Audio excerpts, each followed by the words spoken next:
La foi en la guérison divine. J'avais bien dénommé cette étude, je le souligne à nouveau, la foi en la guérison divine.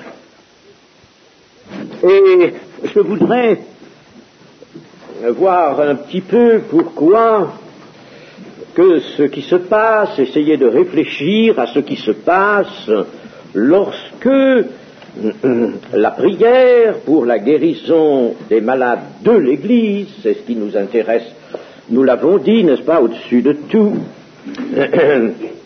dans cette étude, eh bien, nous voudrions savoir pourquoi, à certains moments, la prière n'obtient pas l'exaucement désiré. Que se passe-t-il? Qu'y a-t-il? Nous ne retirons rien, n'est-ce pas, à l'absolu de ce qui a été dit, à savoir que c'est la volonté de Dieu que les enfants de Dieu soient en bonne santé. Nous avons vu que pour aller à la recherche de l'état de santé ou éventuellement de la guérison d'une maladie, il fallait être dans la course, se remettre dans la course, et pour cela s'examiner pour savoir si nous étions dans la foi étant précisément cette course. Je vais parler maintenant, tout d'abord, de l'entourage d'un malade dans l'Église. C'est quelque chose de très important. On ne peut pas omettre cela, enfin, c'est très important. Non seulement, comme nous l'avons déjà dit, il ne faudra pas juger le frère ou la sœur éventuellement malade, mais bien plus, il faudra l'aider. Il faudra l'aider.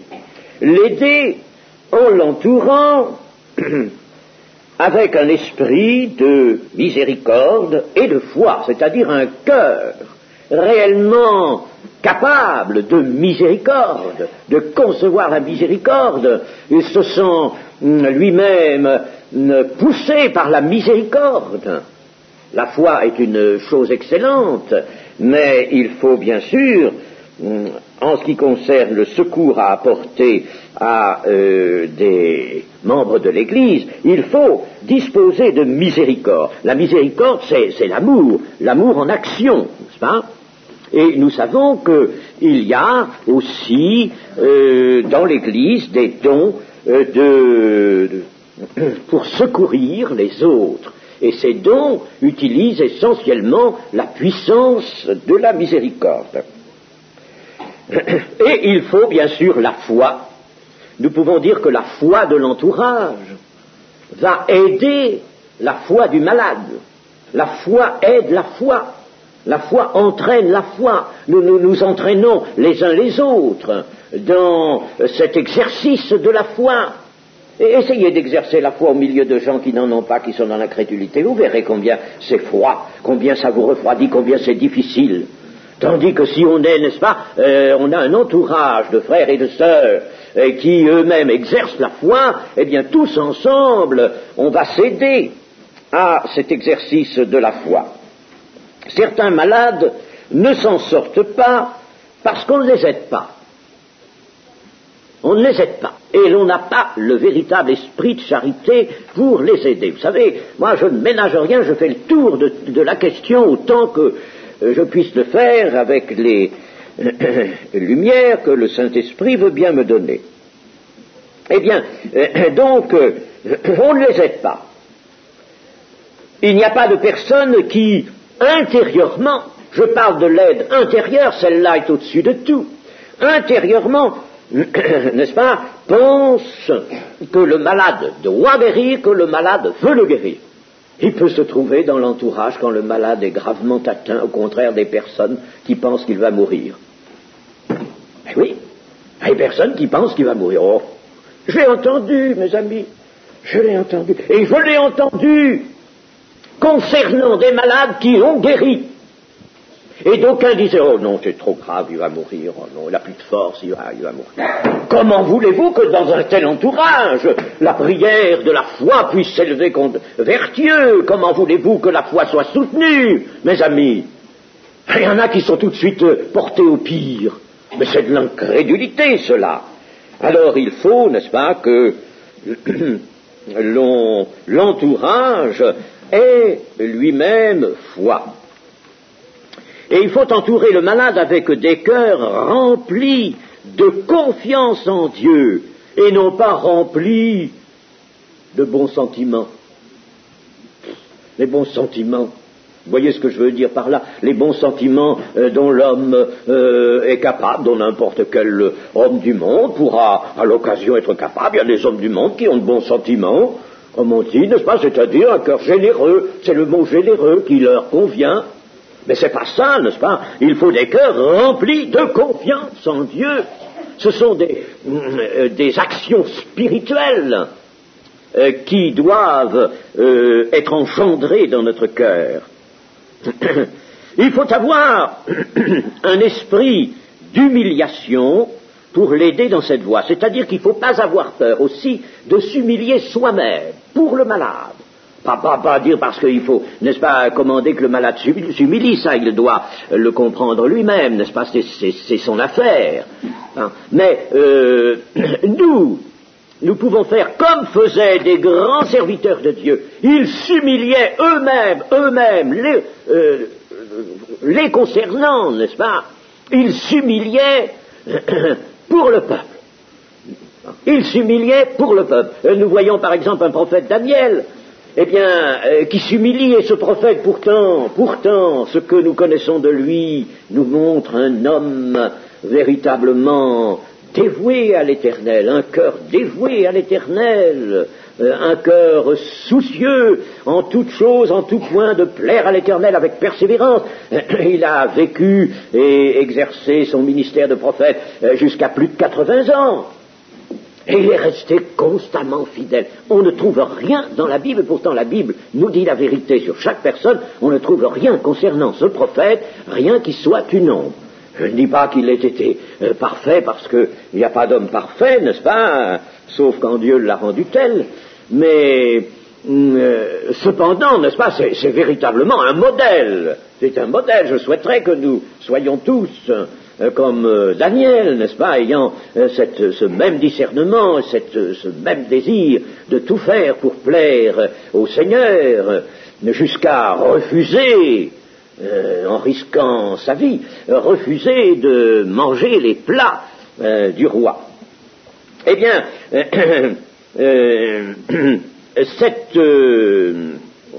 nous disions, n'est-ce pas, que le prophète Daniel, comme d'autres, s'était humilié lui-même pour le peuple. C'était le peuple qui était surtout en cause, c'était pas lui, mais il s'était humilié. Alors, cette humiliation est nécessaire, elle plaît à Dieu, elle peut avoir une action efficace dans le sens d'une aide apportée aux malades. Il faut réfléchir à tout ça. Ainsi, dans l'Église, et je vous dirai tout à l'heure d'ailleurs, je vous montrerai plus avant comment cette humiliation autour du malade peut avoir beaucoup d'efficacité, énormément d'efficacité. On n'y pense jamais à ça, mes amis, mais nous avons pourtant tout un ensemble spirituel qui doit nous être révélé par la parole de Dieu. Sachons que les paroles qui ne correspondent pas à une attitude intérieure vraiment spirituelle, ces paroles sont fausses et nocives. Alors on fera bien devant un malade, ou même dans l'entourage d'un malade, même s'il n'entend pas, de tenir sa langue. Les paroles considérées qui ne viennent pas d'un fond véritablement acquis à l'Esprit de Dieu, ouvert à l'Esprit de Dieu et pénétré par l'Esprit de Dieu, eh bien, ces paroles sont mauvaises. Alors là, je vous rappellerai ce que dit le Seigneur. Que votre parole soit oui, oui, non, non, tout ce qu'on y ajoute vient du malin. Alors, que les paroles, vraiment, qui reviennent d'un cœur vraiment spirituel. Il faut donc, nous l'avons dit, aimer le malade, aimer comme Dieu l'aime, et puis, bien entendu, recourir à la prière pour l'aider efficacement. Cette prière ne doit pas être formulée s'il s'agit du proche entourage du malade, c'est-à-dire si l'on est par exemple autour de lui, qu'il soit assis, couché ou peu importe, n'est-ce pas? Eh bien, cette prière ne doit pas être formulée pour être entendue du malade. ou entendu de ses proches, des membres de sa famille, ou de... Oh, mes amis, on sent, n'est-ce pas, que quelque chose n'est pas vrai. Ça ne sort pas du cœur, ça ne sort pas d'un cœur véritablement pur. Mais ce sont des paroles calculées, des paroles qui sont faites pour être entendues de ceux qui sont là. Comme c'est mauvais, ça, de prier comme ça. Oh, j'ai entendu des prières avec toutes sortes de choses, et ce très cher frère, et ce véritable ami qu'il a été pour nous, et ceci et cela. C'est tout un panégyrique que l'on fait, n'est-ce pas, là devant le malade. Oh, c'est ça la prière. Mes amis, comme il faut que nous dénoncions tous ces travers-là. On prie Dieu pour être entendu de Dieu. Tant pis même s'il y avait quelque chose dans la prière qui soit vraiment suscité par le Saint-Esprit et qui même, je dirais, et peut-être un peu déplacé, vous paraîtrait un peu déplacé au gré des proches, n'est-ce pas? Ça, peu importe, il faut prier pour être entendu de Dieu et de Dieu seul.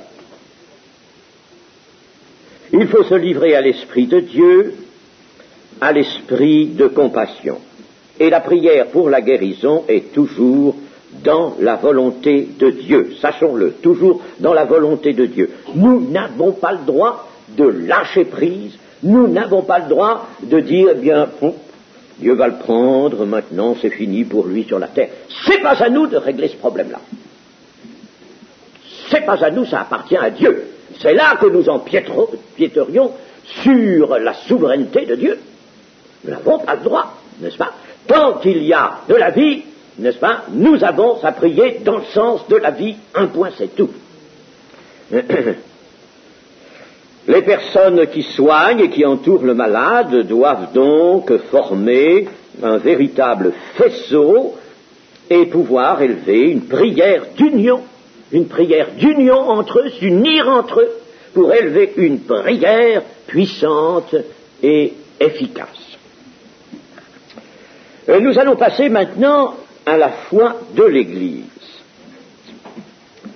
Nous disions, et nous avons remarqué, ce n'est pas nous qui l'avons remarqué seulement, n'est-ce pas, puisque je l'ai entendu dire par différents chrétiens, et notamment par des médecins, je vous dis, des médecins chrétiens. L'Église évangélique, les médecins chrétiens évangéliques, l'Église évangélique est maintenant beaucoup plus ravagée qu'elle ne le fut il y a peut-être, je ne sais pas, un certain nombre d'années en arrière, qu'elle ne le fut, elle est plus ravagée par les maladies. Il y a quelque chose tout de même qui ne va pas, n'est-ce pas? Quelque chose qui ne va pas en cela. Et il y a un signe, il n'y a pas de doute. Pas. Eh bien, il faut donc que nous étudions un petit peu le grand contexte, l'Église. C'est difficile d'être chrétien, remarquons-le, lorsqu'on est tout seul. C'est difficile. La vie chrétienne conduite quand on est tout seul est plus difficile. Le Seigneur ayant voulu que le lien de l'esprit puisse s'établir entre plusieurs de ses enfants. Un lien de l'esprit. L'Église n'est pas un agglomérat de gens qui peuvent se dire chrétiens ou enfants de Dieu, mais elle est une communauté spirituelle. Elle est une communauté spirituelle. Et il faut se rappeler et méditer, pas seulement lire comme ça en passant, mais méditer ce que le Seigneur a dit pour l'Église en Jean 13, 33. Jean 13, 33. Mes petits enfants, je suis pour peu de temps encore avec vous, vous me chercherez, et comme je l'ai dit aux Juifs, vous ne pouvez venir où je vais, je vous le dis aussi maintenant. Je vous donne un commandement nouveau. Aimez-vous les uns les autres comme je vous ai aimés, vous aussi aimez-vous les uns les autres. À ceci, tous connaîtront que vous êtes mes disciples, si vous avez de l'amour les uns pour les autres. Ça, c'est l'Église, mes amis. Il n'y a pas besoin d'en dire tellement long. C'est l'Église, cela. C'est la communauté des enfants de Dieu, c'est les membres de l'Église unis les uns aux autres, qui sont membres les uns des autres, comme dit Paul, membres les uns des autres. Un commandement nouveau, c'est un commandement qui est utile, qu'il faut proclamer dans le cadre de cette nouvelle alliance qu'apportait le Seigneur Jésus. Aimez-vous les uns les autres comme je vous ai aimés, vous aussi aimez-vous les uns les autres. À ceci, tous connaîtront que vous êtes mes disciples si vous avez de l'amour les uns pour les autres. C'est le grand signe de l'Église. S'ils s'aiment et non pas se font des cajoleries simplement, des embrassades, n'est-ce pas, et puis c'est tout. Non, s'ils s'aiment comme Jésus nous a aimés et continue de nous aimer, s'ils s'aiment ainsi, eh bien, à cela, les gens de l'extérieur connaîtront, verront qu'ils sont les disciples du Seigneur, ils verront que c'est la véritable Église. Ils découvriront la véritable Église. Alors, c'est pour ça, mes amis, qu'il y a évidemment tant de déchirements dans l'Église, parce que le diable, on laisse le diable s'y introduire, et lui, il sait bien que c'est à l'amour que l'on verra la véritable Église, et que sera la véritable Église. Alors il veut la ravager. Et c'est pour ça, n'est-ce pas, que des animosités, Paul les dénonce, les animosités réapparaissent dans l'Église. Rien que ça, les animosités, mais ça suffit, c'est même pas la peine de regarder le reste. S'il y a des animosités, mieux vaut fermer la porte, s'en aller. Il n'y a plus d'Église. Il n'y a plus d'Église. S'il y a des déchirements, c'est quelque chose de terrible, et souvent ces déchirements interviennent pour des causes purement charnelles. Il faut donner réalité à ces paroles du Seigneur, leur réalité spirituelle, il faut absolument lui donner place, cette réalité spirituelle au milieu de nous. C'est une réalité spirituelle que de s'aimer les uns les autres.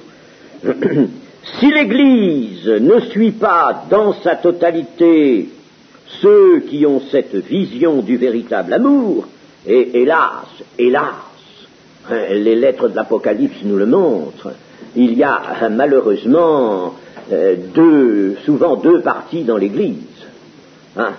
Les lettres de l'Apocalypse, plusieurs lettres nous montrent cela.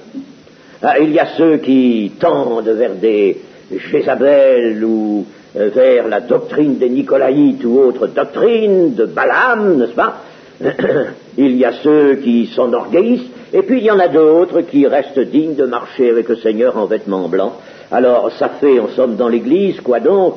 Ça fait un Ésaü et un Jacob, et ils sont dans le même sein. Et ils se battent comme ils se battaient dans le sein de Rebecca. Ils se battent. Dans le sein de Rebecca, les deux enfants se battaient déjà. Alors, c'est terrible ça. Le Seigneur nous a montré ce tableau, et il nous l'a montré. Il nous l'a montré, il le voit. Ça ne veut pas dire ce sera fatalement comme ça, n'est-ce pas? Mais hélas, n'est-ce pas? Ce sont des choses qui apparaissent. Mais enfin, n'est-ce pas, disons ceci, c'est que si on ne peut pas avoir la totalité, ceux qui ont la vision du véritable amour devront s'unir dans la prière de l'Église qui réjouit le cœur de Dieu. Ne négligeons pas non plus la pensée que la prière fervente pour les malades de l'Église devrait pouvoir s'élever de l'Église à la faveur d'un climat spirituel favorable, d'un climat spirituel très bon, d'un niveau spirituel élevé. S'il y a un niveau spirituel, et voyez, ici nous en avons fait l'expérience ces années dernières. Nous ne sommes pas évidemment un modèle extraordinaire, non, c'est pas ça que je veux dire. Je ne veux pas proposer Père-Guillot comme modèle, parce que sans ça on me lapiderait. Mais on peut dire tout de même que nous avons réalisé des expériences. Je ne dis pas parce que nous avons été supérieurs à des églises, supérieurs à d'autres, des pasteurs, etc. C'est pas ce que je veux dire. S'ils m'entendent, qu'ils sachent bien que c'est pas ça. Je veux bien me faire, moi, le plus petit de tous. Je serais bien à ma place, là. Mais ce que, n'est-ce pas, je veux dire, c'est que, étant ici dans un temps de retraite, pouvant prier le matin, le soir, régulièrement, pouvant nous réunir 2 fois par jour pour méditer la parole de Dieu, n'est-ce pas, et prier après cette méditation, eh bien, forcément, nous faisons, sans que nous en ayons toujours un compte exact, nous faisons monter le niveau spirituel, nous relevons le niveau spirituel d'ensemble de l'ensemble. Il y a des personnes qui reçoivent plus que d'autres, bien sûr. Il y a des personnes elles-mêmes qui font des progrès. C'est très bien, nous en remercions le Seigneur. Mais le niveau spirituel au milieu de nous s'élève, n'est-ce pas?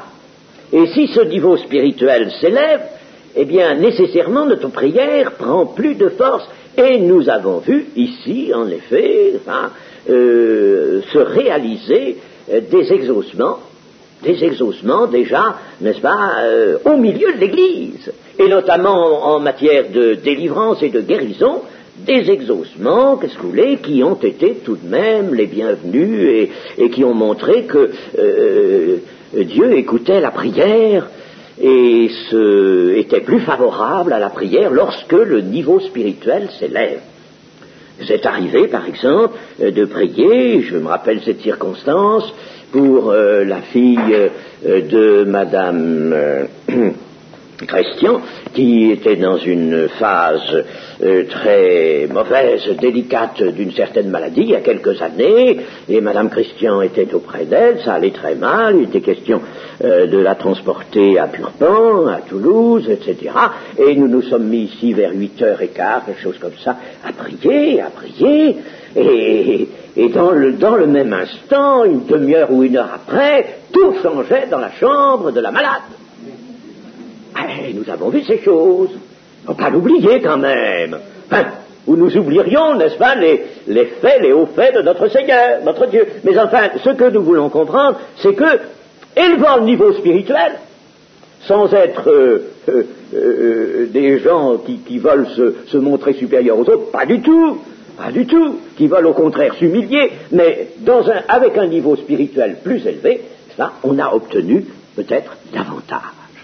Et nous avons eu aussi, n'est-ce pas, le cas de Madame Thévenet, qui était infirmière elle-même et qui avait un fibrome, n'est-ce pas, qui avait été identifié, il y avait eu même des prélèvements de faits, analyses, etc., par le médecin de Tonins. Bon. Et puis, elle devait être admise dans un hôpital à Bordeaux, quand, avant de la laisser partir, nous avons fait ici une réunion de prière particulière, spéciale pour ça. On fait l'onction d'huile. Et puis, le lundi matin, quand elle s'est rendue là à la convocation auprès du gynécologue qui devait l'opérer et qui voulait la voir préalablement, eh bien, il n'y a rien eu, il n'y avait plus rien. Il n'y avait plus rien, au point qu'il l'a examinée 2 fois. La fille de Madame Thévenet était avec elle, n'est-ce pas, elle allait s'orienter vers la médecine. Eh bien, il l'a examinée, il n'y a plus rien. Et il m'est arrivé ensuite, la fille de Madame Thévenet s'appelle Marie-Jeanne, de lui demander, quelque temps après, et alors, votre maman, qu'en est-il? Fini, il n'y a plus rien. Elle a pu voyager après, n'est-ce pas? Eh bien, voilà ça et d'autres choses, n'est-ce pas? D'autres choses qui ont été vraiment tout à la gloire de Dieu, mais je veux en tirer cet enseignement ce matin, que, en élevant le niveau spirituel dans l'Église locale, nous ne sommes pas nous une Église locale, mais nous avons fait cette expérience-là ici, n'est-ce pas? En élevant le niveau spirituel, on restitue à l'Église la force dont elle doit disposer pour qu'elle soit terrible, comme terrible pour l'ennemi, comme nous le disions hier. Le milieu église locale, donc, intervient, et même, je dirais, l'église de tout un pays intervient. L'église de tout un pays, dans l'efficacité de la prière en vue de la guérison. Le chrétien qui priera isolément aura moins de force, nous le savons, mais le petit noyau qui priera en bonne union d'esprit aura d'autant plus de force qu'il n'a pas à vaincre des ténèbres, mais peut tout aussitôt atteindre le trône de Dieu. Est-ce que au-dessus de nos têtes, si je puis m'exprimer ainsi, est-ce qu'il y a liberté, est-ce qu'il y a libre communication avec le trône de Dieu? Moi j'ai été très convaincu parce que j'ai lu de Finet, n'est-ce pas, qui dit qu'à certains moments, dans ses visites en Angleterre, notamment, et il a trouvé sur certaines communautés une charge épouvantable de ténèbres, et qu'il a dû aller lutter avant de pouvoir briser ce carcan de ténèbres qui était sur certaines communautés qu'il devait visiter, où il devait parler, et il se rendait compte que s'il allait parler comme ça n'aurait rien fait du tout. Et j'en ai fait moi-même l'expérience, hélas, que c'est à certains moments, vous allez dans certains lieux, vous annoncez la parole, vous vous sentez rétréci, vous vous sentez ficelé, là, tenu par des liens, et vous sentez que la parole, elle va contre un mur, et que rien ne se fait, vous parlez pour rien du tout. Oui, ça c'est. Les prédicateurs font quelquefois cette expérience-là. Eh bien, n'est-ce pas, il y a ça, il faut prendre en considération évidemment cela.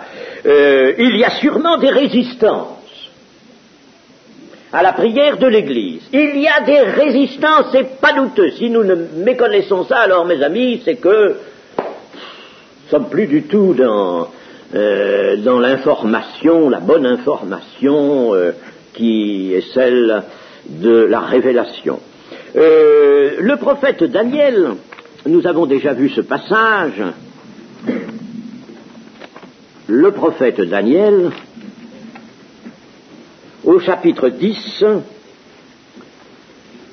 et au verset 12, s'exprime ainsi. Chapitre 10 et verset 12. Il me dit, Daniel, ne crains rien. C'est un ange qui est venu et qui l'a appelé d'ailleurs homme bien-aimé. Ne crains rien, car dès le premier jour où tu as eu à cœur de comprendre et de t'humilier devant ton Dieu, tes paroles, voyez comme il s'est humilié lui-même devant son Dieu, tes paroles ont été entendues, et c'est à cause de tes paroles que je viens. Le chef du royaume de Perse m'a résisté 21 jours, mais voici Michaël, l'un des principaux chefs, est venu à mon secours, et je suis demeuré là auprès des rois de Perse. Je viens maintenant pour te faire connaître ce qui doit arriver à ton peuple dans la suite des temps, car la vision concerne encore ces temps-là. Daniel priait pour son peuple, il s'humiliait personnellement, nous l'avons souligné tout à l'heure, n'est-ce pas, mais voilà, n'est-ce pas, 21 jours, et il prie, il s'est humilié, tout y est, toutes les conditions y est, c'est un bien-aimé, homme bien-aimé. L'ange l'appelle ainsi. Je voudrais bien, moi, qu'un ange vienne me dire ça. Enfin, j'ai dit déjà. Bien aimé.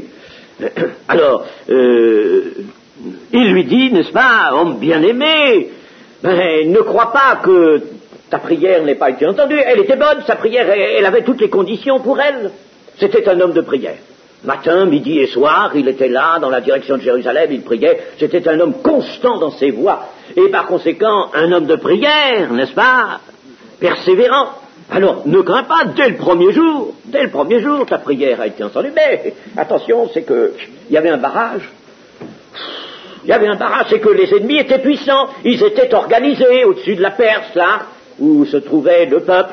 Là, ils étaient organisés. On était à Babylone à ce moment-là. Ils étaient bien organisés, les ennemis. Et ils avaient fait tout un chapeau, toute une couverture là-dessus. Et puis, dès que quelque chose arrivait d'en haut, n'est-ce pas, ils faisaient barrage. Une chape de ténèbres était là.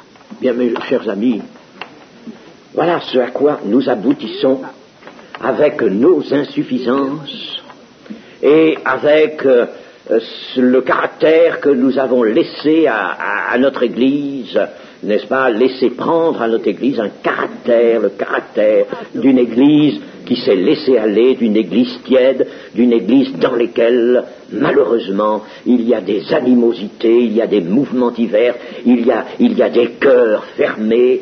Oh, chers amis, alors l'ennemi en profite. Il en profite, l'ennemi, n'est-ce pas?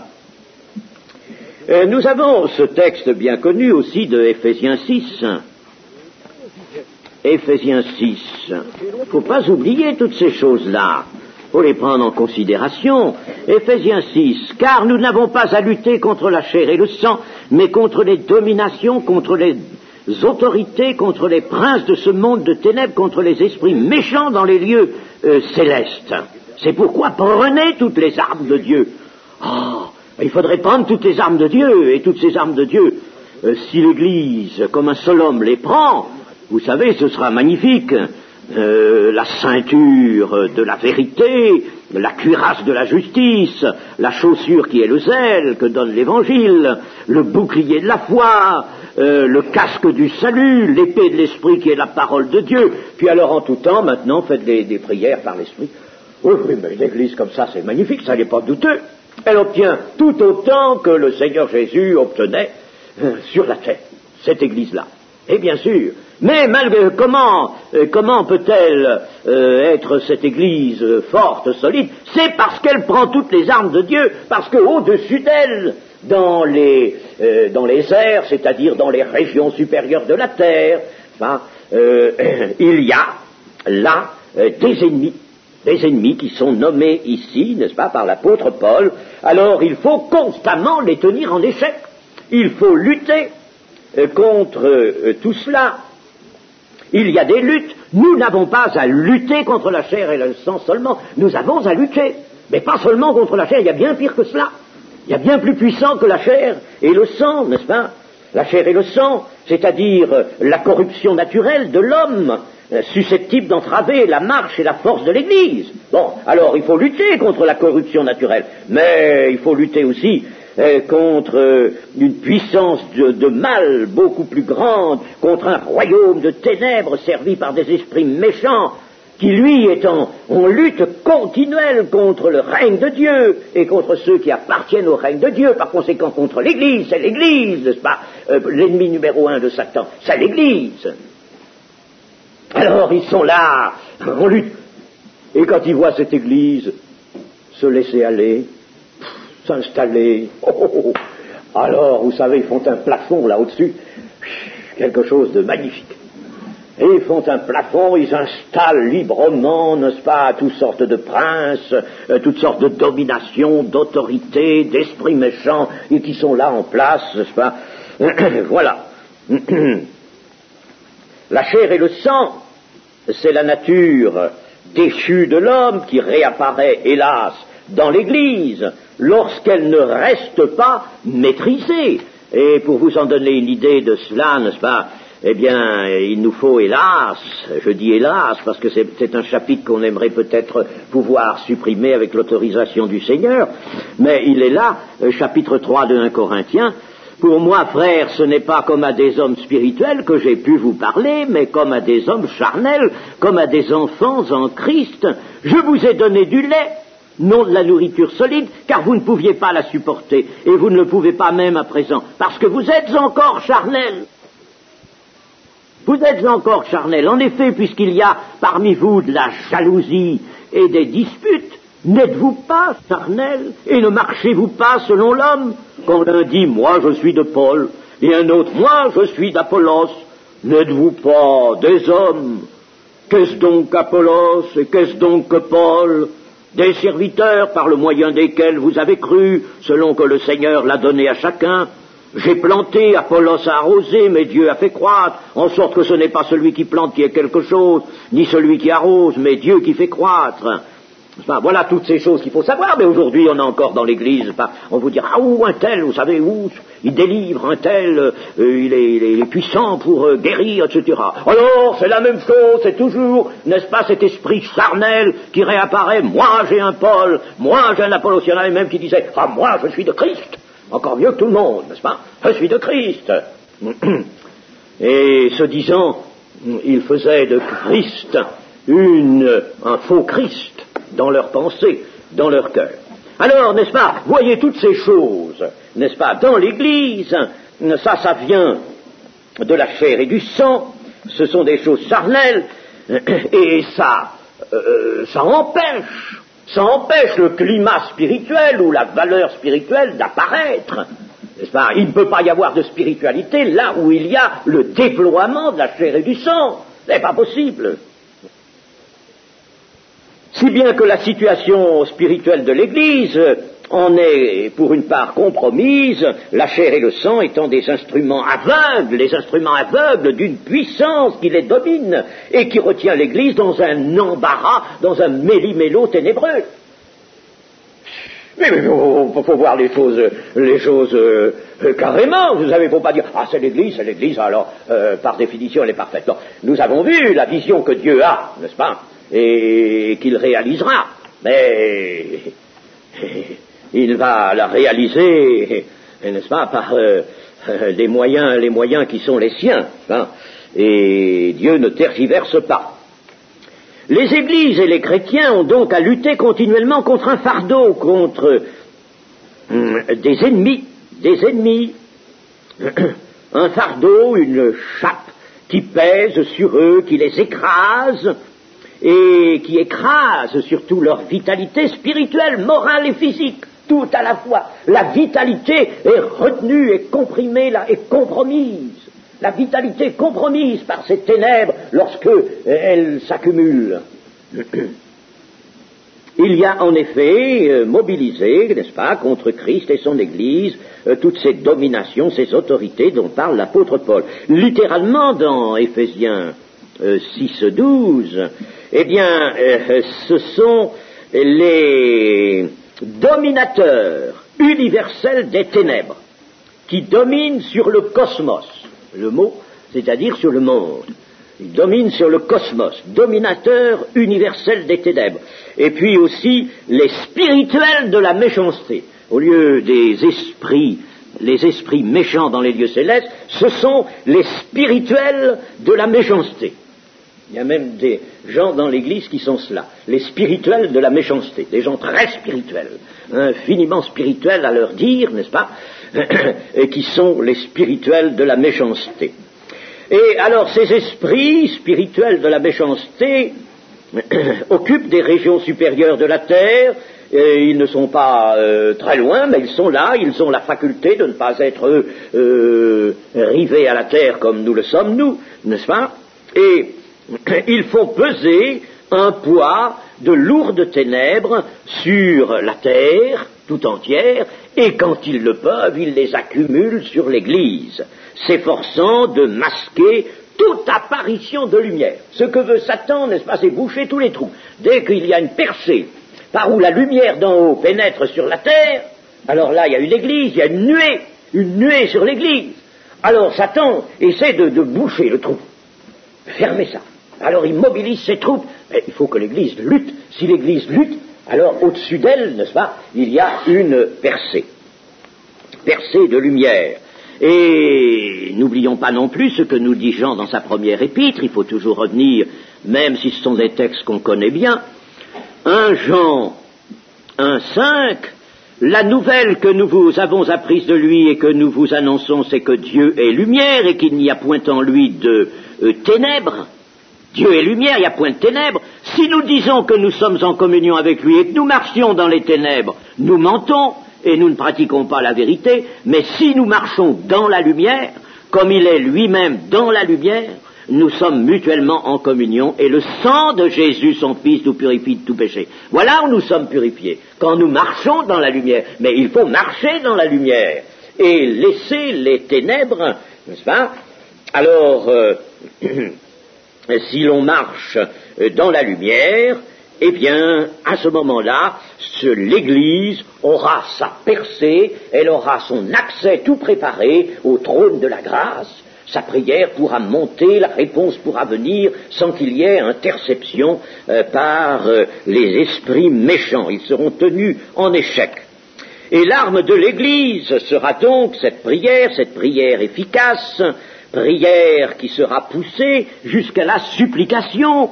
N'est-ce pas? Après nous avoir parlé des armes de Dieu, l'apôtre Paul nous dit « Faites en tout temps, par l'Esprit, toutes sortes de prières et de supplications. » Attention, veillez à cela avec une entière persévérance et priez pour tous les saints. Priez pour moi aussi, dit-il, afin que me soit donné, quand j'ouvre la bouche, de faire connaître hardiment et librement le ministère de l'Évangile. Parce que lui aussi, l'apôtre Paul, de même tout prédicateur, tout pasteur, l'apôtre Paul, n'est-ce pas, eh bien, il serait vite enveloppé de toutes sortes de ténèbres et d'esprits méchants qui essaieraient d'aveugler la parole et la puissance de sa parole, n'est-ce pas? Alors, il faut donc, vous voyez, toute cette prière, mais une prière à condition que les autres armes de Dieu soient utilisées.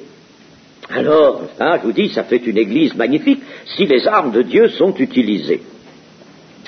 Il est difficile à un chrétien de vaincre seul si son église ne combat pas avec lui. Par conséquent, il sera difficile à un chrétien d'obtenir sa guérison si l'Église ne combat pas avec lui. Il est dans l'Église, et si l'Église ne combat pas, si l'Église est abandonnée à des facilités, à un état charnel, n'est-ce pas? Eh bien, il est évident que ce pauvre malade va avoir du mal. C'est ce qui fait que le nombre des malades va s'accumuler, va s'accroître dans l'Église. Là est la raison aussi des ralentissements d'ensemble que l'on constate et de la perte globale de puissance. L'Église perd sa puissance, c'est une perte globale. Si l'obéissance n'est pas alliée à la prière, et la prière alliée à l'obéissance, alors l'Église se laisse recouvrir d'un écran de ténèbres.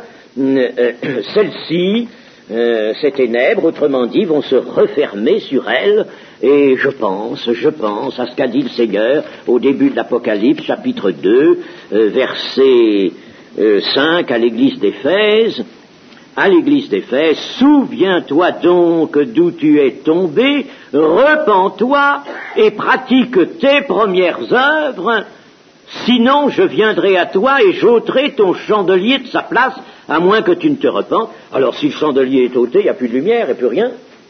Il n'y a plus rien si le Seigneur en vient à retirer le chandelier, c'est-à-dire la lumière, qu'il est lui-même.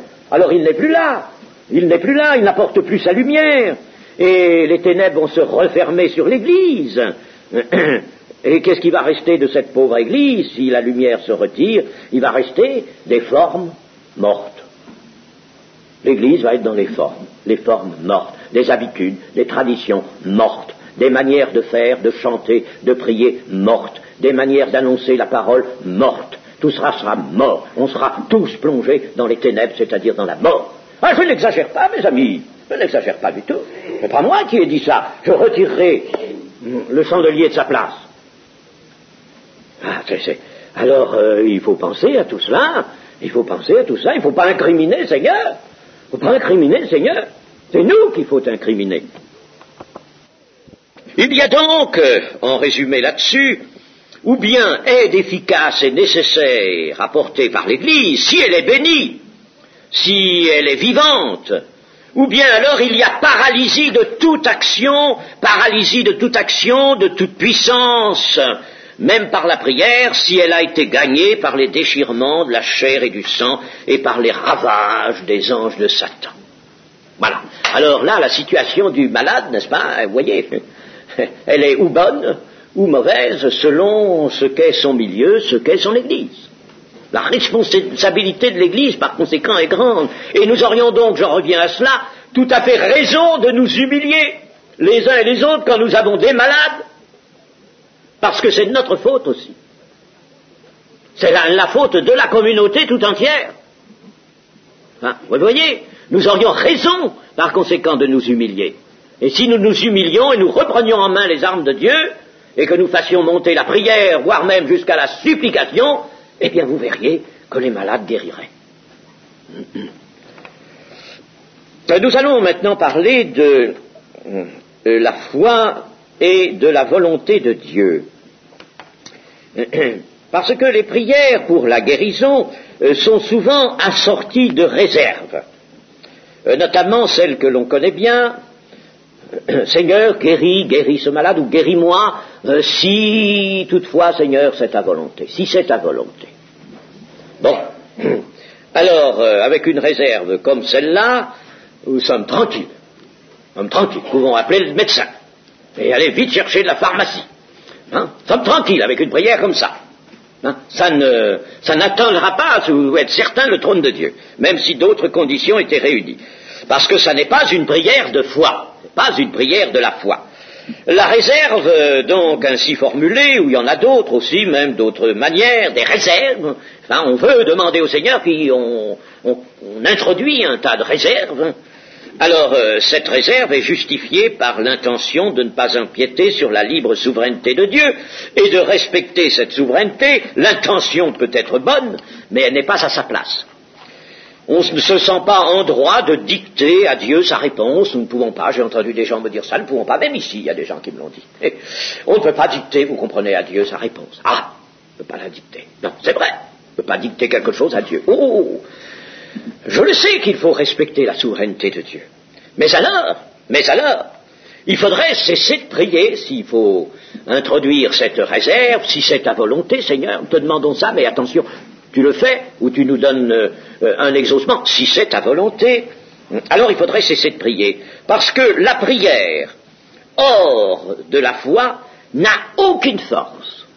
Et le Seigneur Jésus l'a déclaré, n'est-ce pas? Alors il faudrait tout de même tenir compte de tout. Dans la vie chrétienne, il faut tenir compte de tout, absolument de tout, pas d'un verset en passant, mais de tout.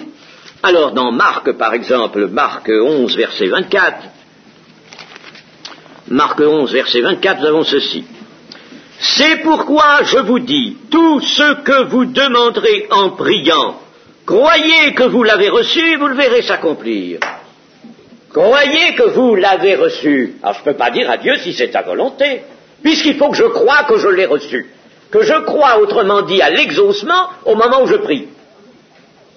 Alors je ne peux pas dire à Dieu si c'est ta volonté. Voyons. Je ne peux pas lui dire ça. Ou alors, n'est-ce pas, c'est que je n'ai pas de foi. Croyez que vous l'avez reçu. Concernant la guérison, Dieu n'a-t-il pas montré d'ailleurs que c'était sa volonté? Et n'a-t-il pas donné bien des promesses et des directives à ce sujet? Nous les avons vues, je ne vais pas y revenir. Il y a une exception, une seule exception, à la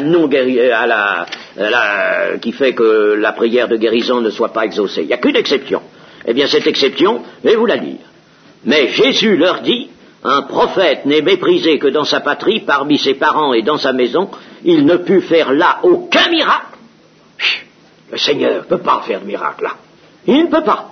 Il ne put faire là aucun miracle, si ce n'est qu'il imposa les mains à quelques malades et les guérit. Et il s'étonnait de leur incrédulité. L'incrédulité ferme la porte. Ça ferme la porte. Et ça, Dieu l'a résolu. Là, voilà la volonté de Dieu. D'un côté, la volonté de Dieu est de guérir. Et d'un autre côté, la volonté de Dieu est de fermer la porte absolument à toute grâce lorsqu'il y a de l'incrédulité. Et si je dis, si c'est ta volonté, je me fais incrédule, tout simplement. Quand on va revendiquer quelque chose auprès de l'administration, que ce soit les assurances sociales, que ce soit la préfecture, que ce soit tout ce que vous voudrez, la mairie ou n'importe quoi, c'est pas si vous allez dire au brave employé qui est derrière le comptoir, dites voilà, je voudrais bien avoir ça, toutefois si c'est votre volonté, hein, si vous le voulez bien me l'accorder ça. Non, on vient et on lui dit, écoutez monsieur, voilà, en vertu de tel décret, de tel arrêté, voyez, n'est-ce pas, j'ai réuni un dossier, j'ai droit à ça, je demande mon droit. Et devant Dieu, on ne va pas demander son droit, mais on va demander quelque chose qu'il a promis. Quelque chose qu'il a promis, tout simplement. Alors, pour introduire cette réserve, si c'est ta volonté, beaucoup de gens s'autorisent de la prière du Seigneur en Gethsémanée, dans le jardin de Gethsémanée, et là c'est dans Luc 22, 41, 22, 41, Père, si tu voulais éloigner de moi cette coupe, toutefois que ma volonté ne se fasse pas, mais la tienne. Père, si tu voulais éloigner de moi cette coupe, voilà la prière du Seigneur, toutefois, que ma volonté ne se fasse pas, mais la tienne. Alors on s'est dit, voyez-vous, le Seigneur a prié comme ça. Alors nous, maintenant, toutes les prières, nous allons prier comme ça. Bon, eh bien tu n'obtiendras jamais rien. Rien, rien. Alors tu penses que tu peux t'emparer de cette mention qui est faite là, n'est-ce pas, de la prière du Seigneur à Gethsémanée, tu as le droit de t'en emparer, mais enfin, tout de même, tu ne sais pas faire la différence des choses, tu te trompes sur le sens de cette prière. Jésus avait suffisamment dit, quelle était la volonté de son père le concernant son heure. Il fallait qu'il boive la coupe, et il était résolu à la boire. Il n'a jamais hésité là-devant. Mais là, n'est-ce pas, il se trouve à Gethsémane engagé dans une lutte précisément contre les ténèbres. Il est en train là de lutter avec son humanité, car il faut que ce soit son humanité qui le fasse, c'est l'humanité qui a, elle, apporté l'obéissance. Dieu n'a pas besoin d'apporter d'obéissance à sa parole, n'est-ce pas, il l'accomplit sa parole. Alors, c'est l'humanité, n'est-ce pas, qui a apporté, qui a été le creuset dans lequel tout s'est fait, toute la partie s'est jouée, n'est-ce pas, contre Satan, contre le péché, contre la mort. Alors là, il est en train de lutter contre les ténèbres. Et que va-t-il devoir faire? Il le sait, il l'a suffisamment proclamé. Il va devoir accepter l'horreur, le mot est encore faible, de se charger du fardeau hideux des péchés des hommes. Lui, le saint, lui, le véritable, lui en qui Satan n'a rien, lui pur, lui, saint comme Dieu. Et il faut qu'il prenne les péchés, mais c'est demander, n'est-ce pas, à Dieu, par exemple, n'est-ce pas, de prendre par-devers lui les péchés des hommes, c'est impossible, ça. Et il fallait qu'il y ait entre Dieu et cela, il y ait une humanité, un homme là qui était là, n'est-ce pas, une humanité qui avait été saisie par Dieu, préparée par Dieu pour cette lutte-là, et cette humanité de Jésus, eh bien, elle est là, comme l'instrument dont Dieu se sert, dont l'Esprit se sert. Et alors là, il faut que cette humanité pure, restée pure, s'il y avait eu la moindre tâche, elle ne pouvait rien faire, restée pure, se charge de ça, de ce fardeau qui n'est pas le sien, n'est pas à lui, ceux de tous les hommes, cette responsabilité, ce fardeau, il a été fait péché, il a été fait, lui, péché, c'est bien les termes de l'Écriture, il a été fait péché. Alors, c'est ça l'horreur. C'est ça l'horreur devant laquelle le Seigneur se trouve, là. Hein, c'est pas la crainte de la mort physique, c'est l'horreur de cela.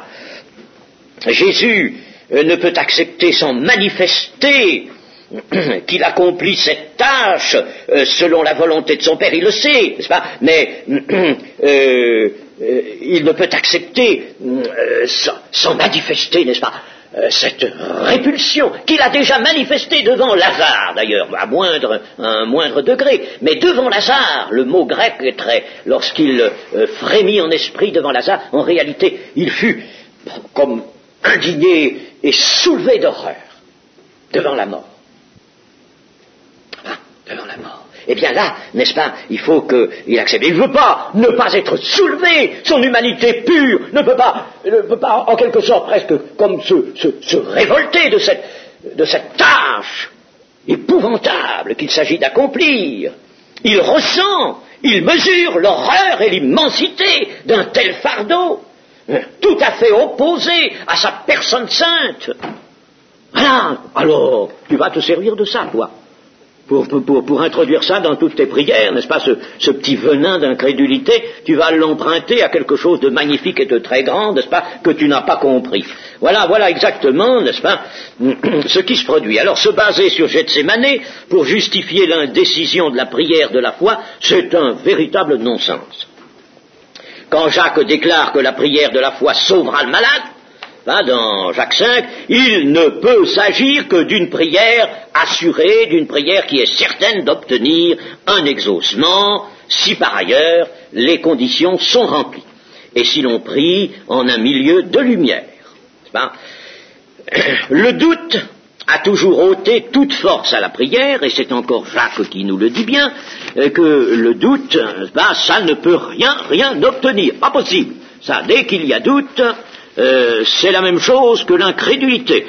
Chapitre 1, verset 6 de Jacques, mais qu'il la demande avec foi, que quelqu'un, n'est-ce pas, s'il a une demande à faire, qu'il demande avec foi, sans douter, car celui qui doute est semblable au flot de la mer, agité par le vent et poussé de côté et d'autre, qu'un tel homme ne s'imagine pas qu'il recevra quelque chose du Seigneur. C'est un homme irrésolu, inconstant dans toutes ses voies. Voyez, ça c'est clair, c'est net. Si vous priez, n'est-ce pas? Eh bien, croyez que la chose que vous demandez, vous l'avez reçue et vous verrez s'accomplir. Si bien que, si on veut, n'est-ce pas, une petite conclusion à cela, eh bien, voilà comment je pourrais la formuler. Toute libération, et par conséquent libération de la maladie, s'obtient par une foi objective, hardie, persévérante, une foi qui, alors, se manifeste dans la prière, pour demander, n'est-ce pas, dans la prière, mais dans la lumière. Alors que celui qui prie est dans la lumière, et qui regarde au Christ vivant présent. Voilà. Si ces conditions-là sont remplies, alors bien entendu la prière sera aidée par la lumière aussi, qui sera dans l'entourage, qui sera dans l'Église. S'il y a la lumière et non point les ténèbres, alors là, ce sera magnifique. Et je voudrais, avant de terminer, vous parler rapidement de l'action de grâce, qui doit être aussi associée à la prière pour la guérison. Quand on s'empare, par exemple, de cette parole du Seigneur, frappez, et l'on vous ouvrira. Bien, il faut frapper comme celui qui est certain qu'on va lui ouvrir. Vous savez, vous pouvez frapper à la porte de la cité céleste, il y a toujours quelqu'un, vous voyez. Hein, toujours quelqu'un. Alors, il faut être certain de cela, n'est-ce pas? Frappez et l'on vous ouvrira. Bon, par conséquent, je frappe et je suis certain qu'on va m'ouvrir. Le coup que je frappe est comme un résultat que j'ai déjà obtenu.